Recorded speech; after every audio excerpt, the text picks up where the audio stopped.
Entonces,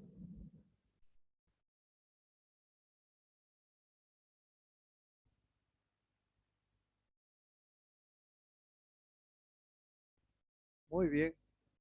Entonces, vamos a empezar a revisar rápidamente la semiología cardiovascular, el examen físico segmentario sin precordio, ¿no?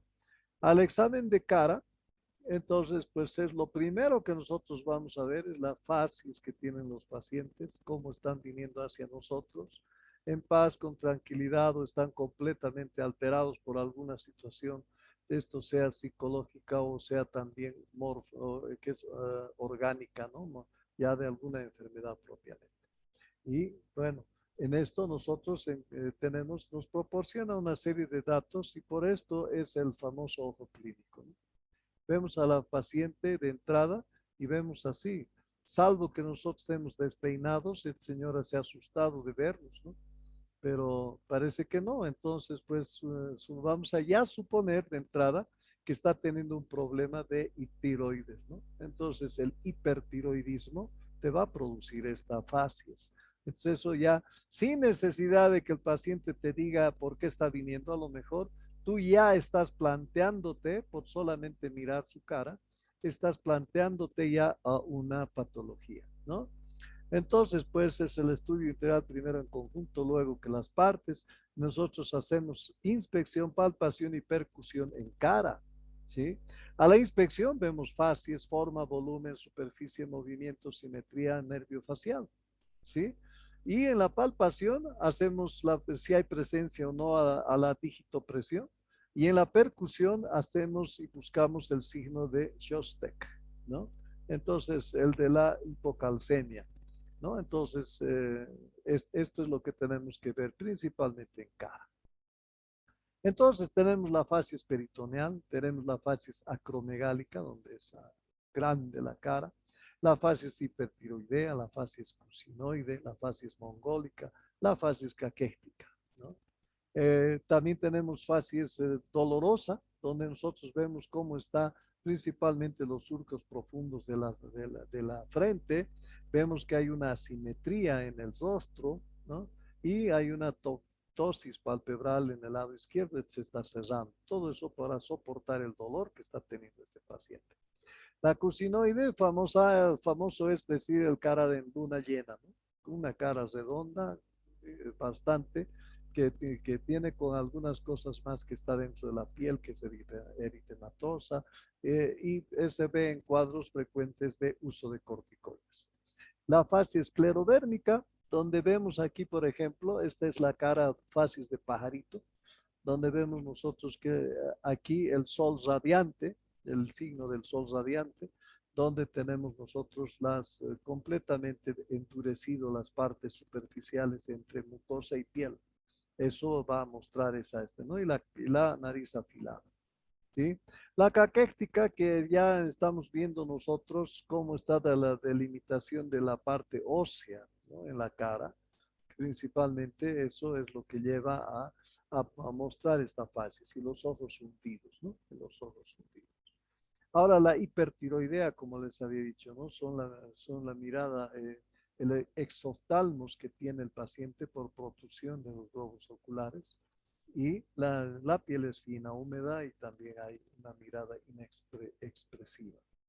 El mixedema, que ya es una fase donde está muy edematizada, principalmente en párpados, ¿no? En párpados, eso es lo que llama la atención. La acromegálica, donde ya todas las facciones físicas de la cara están alteradas, ¿no? Crecidas en sobremanera los huesos propios de la nariz, los molares, ¿no? Y también ¿no? La mandíbula. La hemofílica, donde el sangrado es por todo lado, y aquí vean ustedes, está tan excesivo que es incluso el mismo globo ocular que está con sangre, ¿no? La facies de Les, que es la alas de mariposa, ¿no? Las alas de mariposa con eritema en alas de mariposa, que eso viene a ser la facies de Les. La histérica, amarilla, tanto las mucosas como la piel. La mongólica, con la cabeza, con la boca abierta, porque es un respirador bucal más que nasal, Y siendo niño, esto no debería ser así, ¿no? Los niños son más que nada respiradores nasales. Entonces, esto hace de que la fase se llame mongólica por el síndrome de Down. La parkinsoniana, donde está hay inexpresividad, ¿sí? Y un pestañeo, poco pestañeo más bien, incluso se chorrea cierta saliva por las comisuras.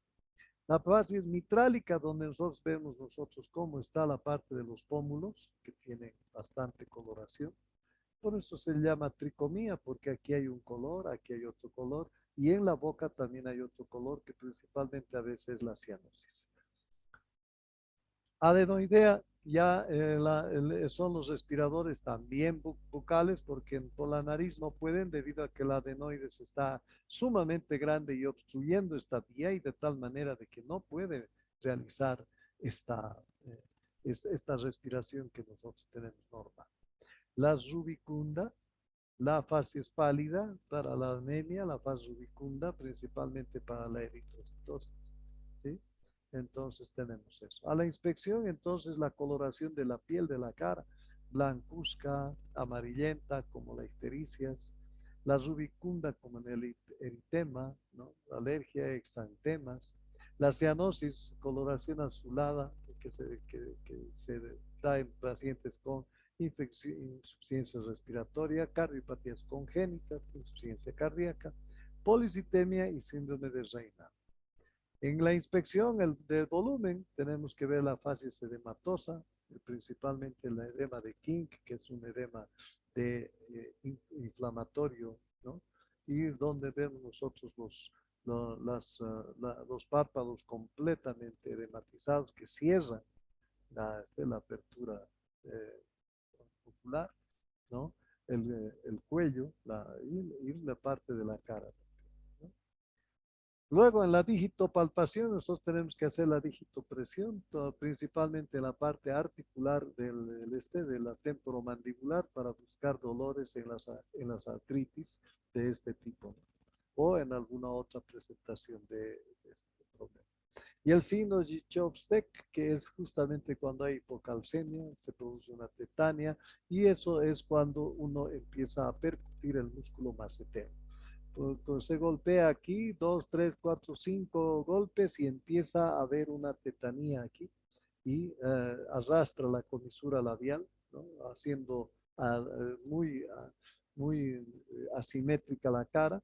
Cuando volvemos a este lado, esto ya se detiene, pero si aquí también empezamos nosotros a percutir, este lado ya también se va a volver tetánico, cosa que va a arrastrar la comisura a ese lado ya también. Entonces, esto es el signo de Chopstick que viene a estar en relación a la hipocalcemia. En el cuello, nosotros tenemos que hacer en hiperextensión, ¿no? En el anterior o en el lateral, y recordemos las cosas que están dentro de esto, que es la parte anatómica, ¿no? Estamos el grande vaso que es la carótida, ¿no? Y la carótida externa, porque la interna está un poco más al interior, no se lo ve en este caso, ¿no? Y tenemos nosotros los músculos, el ioides, el hueso ioides, luego el cricoides, ¿no? Y por debajo aquí está recién la glándula tiroidea en su istmo. No se ven los lóbulos porque el lóbulo derecho e izquierdo están detrás de este grande músculo que es el esternocleidomastoideo. Y así tenemos que tener esta imagen al estar haciendo nuestro examen para que nosotros podamos sacarle el jugo a lo que estamos buscando, ¿no? Entonces el examen físico se tiene que inspeccionar en forma de su conjunto. Se hace tiroides, examen de tiroides, examen de ganglios linfáticos, vasos del cuello, laringe y tráquea y movimientos del cuello. Dependiendo de en qué estoy, buscando a lo mejor qué enfermedad o en qué especialidad estoy, ¿no? Cuando estoy en cardiología, pues me va a servir hacer un examen de tiroides porque descubrir que tiene hipertiroidismo o algún nódulo hipertiroideo, eso es muy importante para definir arritmias que el paciente está teniendo, ¿no? En el examen físico de cuello también los ganglios linfáticos que vamos a ver ahora. Y así, vasos del cuello, por supuesto, ¿no? Laringe y tráquea también, porque esa nos va a decir las causas de la posible policitemia que tiene el paciente o bien por el cor pulmonar que está teniendo el paciente. Entonces, la inspección de cuello, nosotros tenemos que ver forma, volumen, posición, movilidad y presencia de tumores, latidos, tanto venosos y arteriales, ¿no? Esto a veces ven, hay uno que es la danza arterial, donde nosotros vemos cómo aquí se levanta por el callado de la aorta que está por esta región, ¿sí? Y en relación a las carótidas, ¿no? Entonces van danzando. Entonces, eso se ve en la insuficiencia aórtica, pues. En la palpación de cuello tenemos que hacer palpación de tiroides, cartílago tiroides y cricoides, arterias carótidas, fosa supraesternal, ganglios y presencia de tumores. Y siempre recordando este triángulo, que es el más importante, el anterior, donde está por la línea anterior del esternocleidomastoideo, una línea media a nivel de la mandíbula, ¿no? Hacia el esternón, y la otra que está por debajo de la mandíbula propiamente. Entonces ahí está este triángulo anterior que es el más importante. La, la anamnesis o motivo de consulta en forma general puede ser por sensación de opresión, tumoraciones, disfagia, latidos, frémitos, soplos, distonía, fonía, estridor y asimetrías, ¿no? Entonces debemos valorar ganglios, glándula tiroides, arteria carótida, presión venosa central y pulso venoso. Entonces, en el examen de ganglios, nosotros tenemos que recordar que hay 7 grupos principales, ¿no? Son los 7 grupos que debemos recordar para poder hacer el examen a través de todos ellos, cómo está cada cadena. Cadena cervical anterior, cervical posterior, submentonial, submaxilar, occipital, mastoideos o retroauriculares, todos estos que están aquí, ¿no? Y las supraclaviculares, que uno de ellos es llamado ganglio de Bichot, que eso lo van a ver en neumología cuando el paciente tiene tuberculosis, ¿no? Tiene esa su presentación. El pulso carotídeo, ¿no? Es sincrónico con el R1, con el ruido cardíaco 1, y se palpa con 2 dedos el borde anterior del esternocleidomastoideo, por encima del borde, ¿no? Se pone. Entonces, ojo con el seno carotídeo que está ahí, ¿no? Que decíamos, se masajea este lugar con suma tensión o suma fuerza, o varias veces, repetidas veces, lógicamente vamos a llevar a un paro cardíaco al paciente, ¿no? Entonces, aquí está eso, ¿no? Aquí estaba, esto es inclusive el masaje es a este cuerpo carotidio o seno carotidio, es en relación cuando hay una taquicardia paroxística supraventricular, ¿no? 200 por minuto. Entonces se empieza a hacer el masaje ahí y una vez logrado el resultado del masaje, hay una parada. Y después de la parada, vuelve nuevamente ya a venir a ritmo sinusal a una frecuencia normal. Esa es una maniobra para poder distinguir si es una supraventricular o es una ventricular, si no tienes tú un electrocardiograma. Al examen carotidio también tenemos la auscultación, detecta soplos, pedir al paciente que contenga la respiración. Normalmente no se debe auscultar nada, pero a veces se ausculta soplos que pueden ser de la misma arteria coronaria, que es carotidia, o transmisión desde el mismo corazón, que es la válvula aórtica, ¿no? La glándula tiroides, por supuesto, estaban viendo ahí el ioides, más abajo el cartílago tiroides, mucho más abajo el cricoides, y después recién está la glándula tiroides, ¿no? La glándula tiroides con sus 2 lóbulos y la parte central que es el istmo, ¿no? Que une a ambos. Entonces, examinamos en tiroides los 2 lóbulos, el istmo, la presencia de nódulos o quistes y el tamaño, consistencia y de superficie y la movilidad. ¿Cómo nosotros vemos esto en la inspección para la tiroides? Entonces vemos nosotros que, por ejemplo, esta es una inspección normal. No hay ningún tipo de alteración. Aquí vean ustedes en forma global, ya está empezando a ver esta masa que por supuesto es el tiroides, ¿no? Esta es la misma, pero en una posición un poco más importante, ¿no? Ahora tenemos un crecimiento unilateral, ¿no? Unilateral al lado derecho en este caso, y aquí en el lado izquierdo. Y otras formas más, esta es más central, central no es ni tan inclinado a la derecha ni a la izquierda, la parte central. Y en forma igual también en semiluna, donde casi todos los dos lóbulos y el istmo está tomado, ¿no? En la palpación, o sea, tenemos que palpar el cartílago tiroides, el espacio cricotiroideo, cartílago cricoides, el istmo tiroideo, la expulsión en la declusión, ¿no? Y la maniobra de Ley para valoración de ambos lóbulos, ¿no? Una forma de tomar, de hacer la palpación. Y aquí tenemos la maniobra de Kerbay, que es por detrás, lo que han hecho ustedes y han logrado encontrar aquí abajo la tiroides, ¿no? En su istmo. Eso es lo que han logrado. Y esta es la palpación anterior, ¿no? Es decir, ya también se toma por delante para poder buscar la tiroides, ¿no? Entonces tenemos diferentes maniobras donde podemos ir el lado derecho, el lado izquierdo, ¿no? La palpación de Kerbay, que es la más utilizada, y la otra que es la técnica de la Layard, ¿no? La que va a hacer presión contralateral y esta mano es la que va a ir a palpar el crecimiento no de la glándula tiroides. Además de esto, entonces nosotros también vamos a buscar los ganglios linfáticos, ¿no? Viendo si están inflamados o no, viendo si hay también neoplasias, tuberculosis, necróticos propios, adheridos o no. Y aquí están todas las cadenas, ¿no? Las 7 cadenas que debemos nosotros buscar. En la auscultación de cuello, a veces la glándula tiroides, cuando hay hipertiroidismo, puede soplar, puede presentar soplo. También los soplos arteriales en la estenosis de la carotidia primitiva. En soplos irradiados, lógicamente, de la válvula principalmente aórtica, ¿no? En los soplos venosos, ¿no? Por un aumento de la velocidad circulatoria, por ejemplo, la anemia, vamos a sentir un soplo a la auscultación en el área venosa, ¿no? En el área venosa.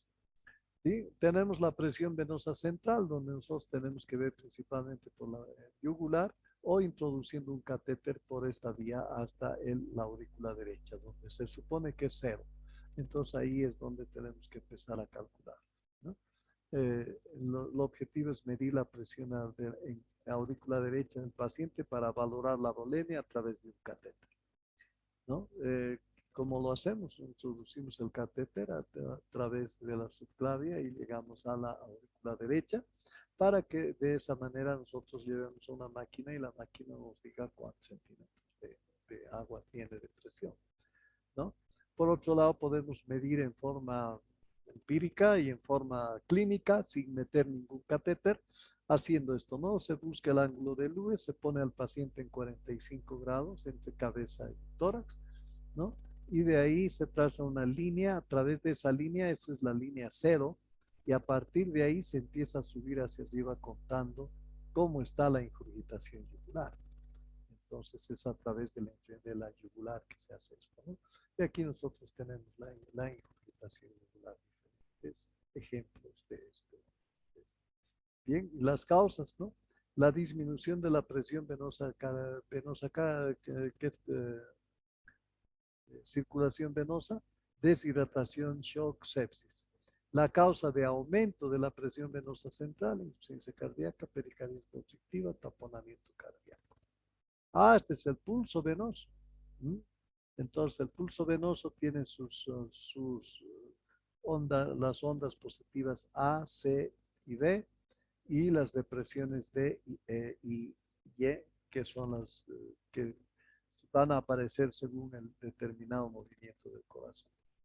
Entonces, aquí está, ¿no? Visible, preferible en el lado derecho, el bulbo es en el confluyente y el yúgulo subclavio, no es palpable, aporta la información acerca de la actividad de la aurícula derecha y ventrículo derecho. Tiene 3 ondas positivas, B a C.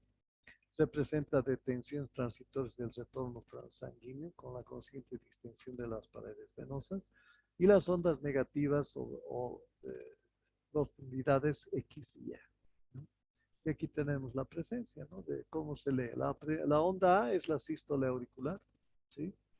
La colapso X o colapso sistólico descendiente del plano tricuspidio, esta es la onda X. Aquí se coloca la onda C, pero esta es la depresión X. Y luego tenemos en la onda B o el llenado auricular nuevamente. Y el colapso Y, que viene a ser el llenado ventricular.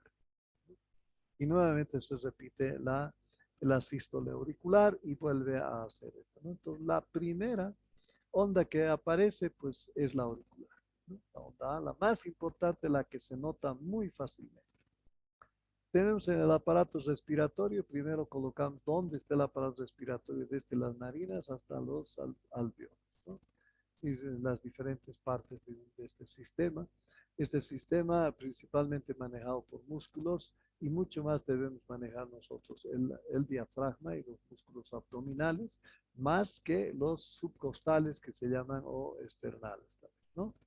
Entonces, en su anamnesis, disnea, tos, expectoración, hemoptoicos y dolor torácico. Casi parecido a lo que también es o significa la parte la parte cardíaca, ¿no? La parte cardíaca también tiene lo mismo. Entonces, eso es lo que tenemos que diferenciar ahora si es o no es respiratorio o es cardíaco. Entonces, aquí tenemos la clavícula, tenemos la horquilla esternal, tenemos el ángulo de Lewis, ¿sí? Las mamilas que deben estar en el cuarto espacio intercostal, izquierda-derecha, y el ángulo epigástrico, hoy donde se encuentra el foco de la subsifoideo, ¿no? De las sifoides. Bien, entonces tenemos también el otro trayecto que anatómicamente que estamos buscando. Y topográficamente, ¿cómo tenemos que hacer nuestro examen, ¿no? Aquí arriba más se va a escuchar o se va a hacer el examen de ápices, los superiores, lóbulos superiores, los lóbulos inferiores y las bases, ¿no? Las bases del corazón, del pulmón. Entonces aquí tenemos una presentación esquemática a través de las dorsales, ¿no? La dorsal 3 está en relación a la aparición de esta división de los pulmones, la cisura, ¿no? Y la 10, la dorsal 10 es el lugar donde está terminando la parte de la pleura y pulmón, habiendo un espacio hasta la T12 en el cual esto se va a utilizar para la respiración. Tenemos la topografía y las líneas, ¿no? Las líneas medio esternal, la línea clavicular, ¿no? La línea medio clavicular, ¿no? Y esto hace, y el reborde costal de derecho e izquierdo. Esto va a ser más la línea del axilar anterior, vamos a utilizar para tener estas regiones. Región supraclavicular, encima de la clavícula, y por debajo infraclavicular, tanto interna, externa como interna, la región mamaria interna, externa, el hipocondrio derecho, izquierda, interna, externa, igual también al otro lado en forma simétrica, ¿no? Eso tenemos en la parte anterior. En la parte posterior ya tenemos aquí una línea vertebral, la línea paravertebral, y tenemos también aquí la línea axilar posterior, ¿no? Y la escapular media, ¿no? La escapular media. Todo esto sirve para que tengamos estas regiones. La región supraclavicular, supraescapular, mejor dicho, ¿no? Por encima de la línea escápulo-espinal, ¿sí? Y después tenemos la región escapular interna, externa, y la región infraescapular interna, externa. Igual también al lado derecho, como en el lado izquierdo. Entonces, en la parte lateral, que están conformadas por la línea axilar anterior y por la línea axilar posterior, y al medio está la línea media axilar, ¿no? Y tenemos las zonas, ¿no? La zona axilar posterior, que es la región axilar propiamente, y la región infraaxilar, ¿no? ¿Para qué todo esto? Para que cuando estemos auscultando nosotros definamos dónde estamos escuchando los ruidos o los componentes de la respiración, ¿no? Entonces, esa es la importancia de conocer todo esto. Tenemos a la inspección general entonces, por ejemplo, cianosis de labios y los dedos de palillo de tambor que están en las uñas de las manos, ¿no? Cuando las uñas más están alteradas, entonces a eso ya se llama, que es la parte de alteración propiamente del- de la respiración, esta sea crónica o sea aguda, ¿no? Vamos a verla ahorita. Hay la cianosis central por cardiopatías congénitas, cortocircuito del corazón derecho, izquierdo, el EPOC. También puede ser periféricas, menos intensas, solo piel, no mucosas, en zonas expuestas que se acompañan de frialdad periférica, en situaciones donde existe disminución del flujo periférico, ¿no? Entonces, el hipocratismo digital, este es el que se produce cuando hay uñas, hay dedos en palillo de tambor más uñas uñas en forma de vidrio de reloj, ¿no? Entonces, estas ya vienen a ser ángulo normal de la uña, ¿no? Pero este ya es el ángulo distorsionado cuando ya tenemos nosotros los dedos hipocráticos, ¿no? Dedos en palillo de tambor con ángulo distorsionado del lecho de la uña. Entonces, a todo eso se le llama dedos hipocráticos. A la inspección podemos diagnosticar herpes zóster, ¿sí? Y la circulación colateral que pueda haber. Hacemos palpación de esto y vamos a definir si es una circulación tipo cava superior o una tipo cava inferior. En la forma del tórax, nosotros tenemos que ver cómo está el diámetro transverso en relación al diámetro anteroposterior.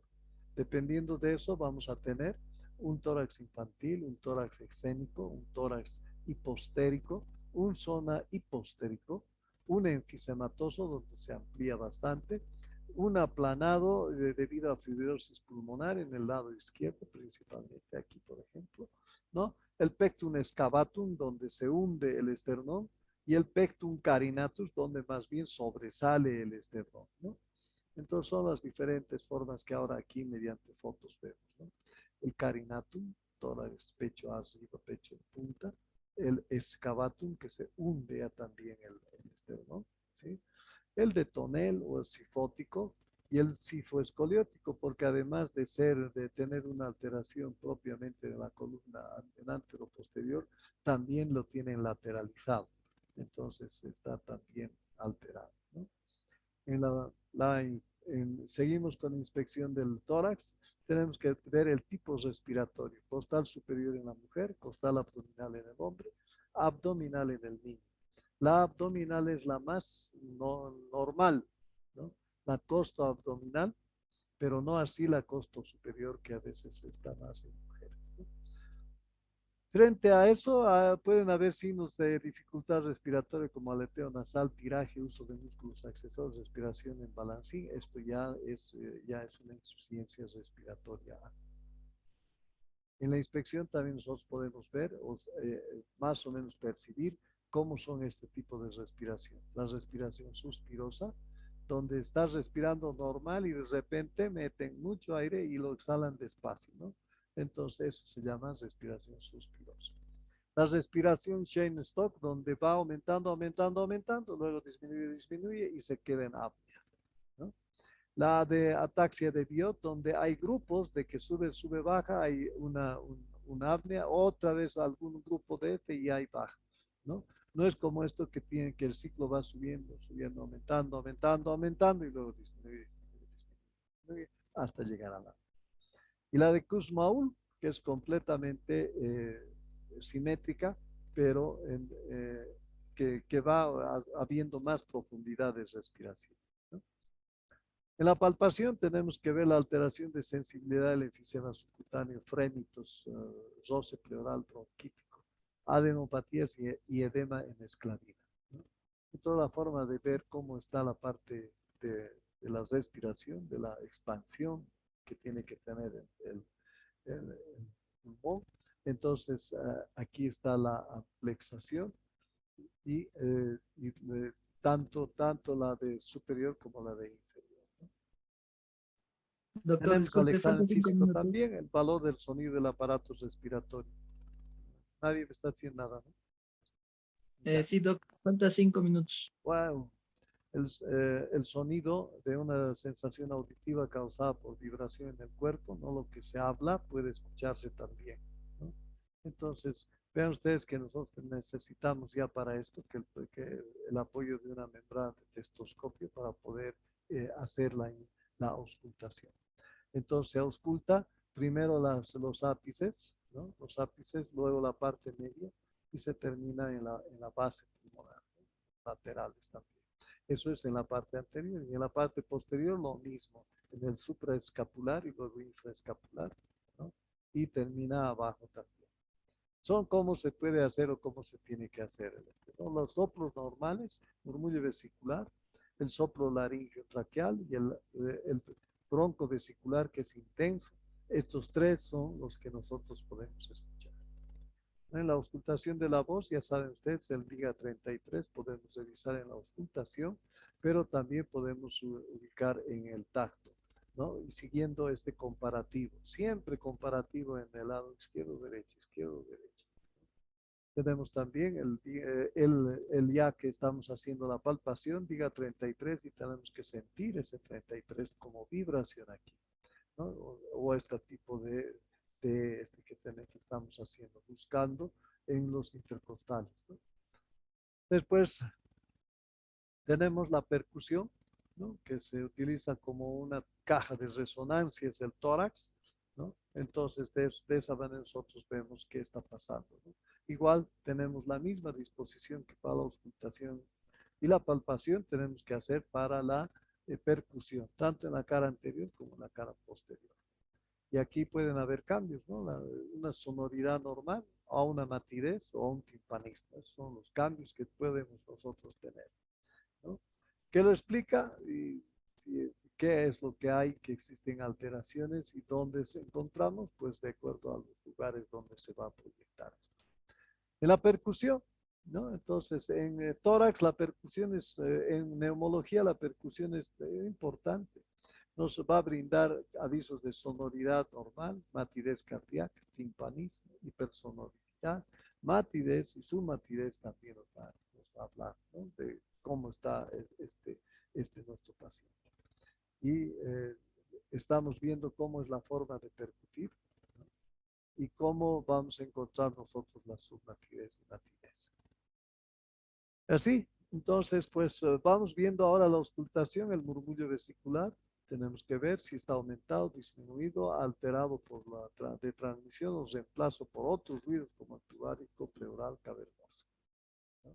Igual también el soplo pleurítico que está en el borde donde está el líquido con el pulmón, ¿no? Luego el soplo tubárico, que son principalmente la transmisión de la respiración de la tráquea, ¿no? Que está transmitiéndose a estos lugares. Y el silencio, si no hay nada de murmullo cuando aquí hay completamente una unión por atelectasia o por neumotórax, ¿no? Tenemos los ruidos adventicios que podemos escuchar, principalmente buscamos nosotros los estertores húmedos, y los crepitantes, y el estertor tipo del estertores marginales. Estos crepitantes son los que están de la insuficiencia cardíaca, ¿no? Entonces, en la auscultación terminamos indicando los diferentes patrones que podemos encontrar nosotros. Las vibraciones vocales, la percusión del y también mama, ¿no? Mama tenemos que hacer el control, o ellas se pueden hacer también su examen de control, autocontrol, ¿no?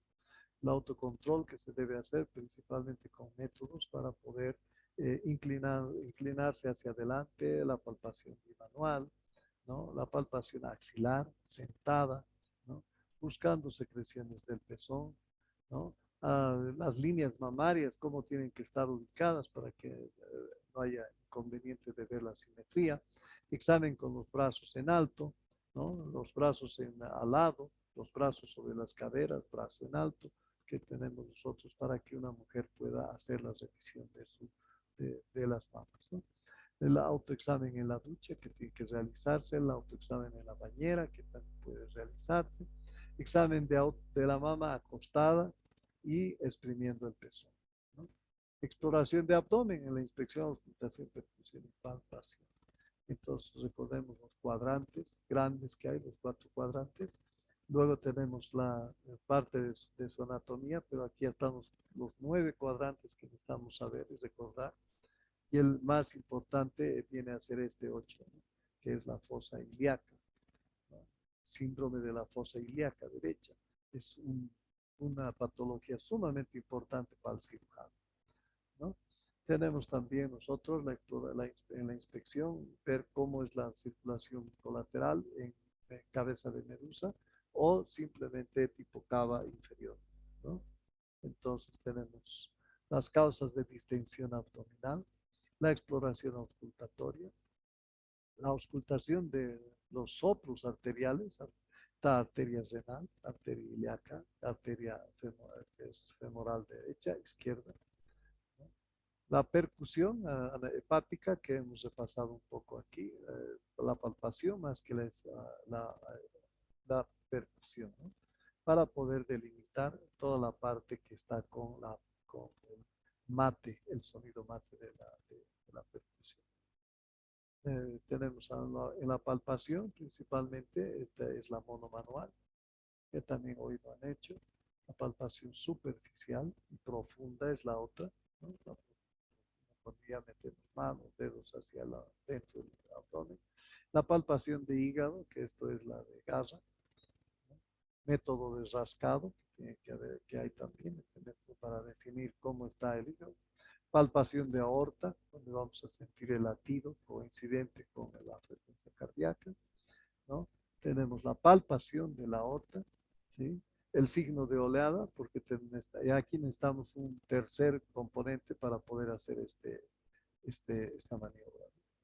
Anatomía ya del sistema venoso pélvico, todo lo que debemos recordar del sistema pélvico, ¿no?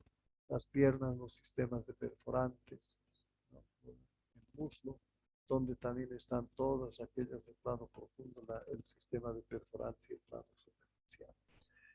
Su fisiología, principalmente como fisiología del sistema venoso pélvico, que debemos nosotros recordar con el funcionamiento de estas válvulas. La fisiología del sistema venoso pélvico en su flujo venoso, donde está más que en relación a la bomba muscular o a la contracción venosa del sistema valvular.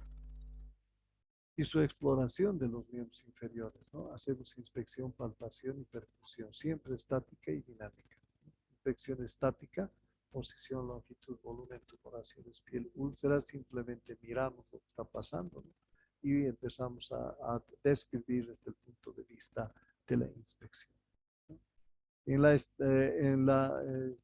En la dinámica ya también al paciente lo hacemos caminar y vemos el cambio que puede producirse en alguno de los signos anteriormente diagnosticados, ¿no? También hay maniobras que podemos hacer nosotros, ¿no? Y para cada una de estos sistemas, ¿no? La maniobra de Char se basa en la transmisión de una onda líquida sobre el trayecto varicoso, ¿no? Después tenemos también ver cómo están los espacios interdigitales y las alteraciones propias de la insuficiencia circulatoria periférica, en este caso por varices. Podemos hacer palpación y en la palpación hay prueba de Osmer, prueba de Brody, prueba de Herdile, ¿no? La prueba de Pratt, la prueba de Nari, la prueba de Perteso, del BET, que son las que nosotros tenemos que recordar. Y aquí está distribuido o ver cómo es cada una de ellas, ¿no? La prueba de Brody o el Trendelenburg, cómo se debe hacer, haciendo la compresión y sujetando, ¿no? la circulación. Tenemos la prueba de Herdile, la prueba de Oste, ¿no? Mahomet, la prueba de Pratt, vendado, la prueba de Nari, que es para ver cómo están las comunicantes, ¿no? La prueba de Pertesdel, que es otro tipo de maniobra también. Y bueno, por lo menos con eso hemos llegado a la conclusión de este tema. Que evidentemente es largo, tedioso, pero es un recordatorio solamente de lo que ustedes ya tenían que llegar a saber a estas alturas del partido. Entonces, espero que esto lo recuerden, espero que esto vayan practicándolo, pues si no lo practican, lo van a olvidar rápidamente. Espero que hoy no olviden lo que han hecho ustedes mismos. Y eso no va a ser fácil, no va a ser fácil. Por eso les pido 20 veces. repetir 20 veces. Ahora, no solamente es repetir teóricamente, como lo han hecho con los objetivos que te digo, sino hacerlo también 20 pacientes o 20 personas. O una sola persona, pero 20 veces. Y 20 veces desde la A a la Z. No saltándose, no, ya, no haciendo que, no, esto ya es, ya lo sé, o ya está dicho, digamos, no, no, sino repetir enteramente todo eso, 20 veces y van a ver los frutos que después van a tener cuando estén haciendo algún examen o cuando por alguna razón les digan que ustedes hagan una prueba, ustedes inmediatamente van a poder hacer la prueba. Y de esa manera se ganan el cariño, el respeto y también, ¿no? El de ser ya más buscados porque se van a saber que ustedes sí pueden resolver muchas cosas. Queridos jóvenes, nos vamos a volver a ver el próximo sábado a la misma hora, eh, ya con la práctica de precordio. No se olviden volver a traer, pero ya tienen que estar con ustedes para no perder el tiempo. Tienen que ya estar con ustedes sus ayudantes para que puedan hacer algunas pruebas, ¿no? En ellos. Y hoy a las 9 ya va a estar la posibilidad de que puedan subir su última tarea de 9 a 10. Pero más antes ya va a estar el contenido para que ustedes vayan investigando para poder llevar a fin, a buen término esto. ¿Ya? Listo. Nos vemos entonces el próximo sábado. Hasta luego, Hasta jóvenes. luego, doctor. Hasta luego, doctor. Chao, chao.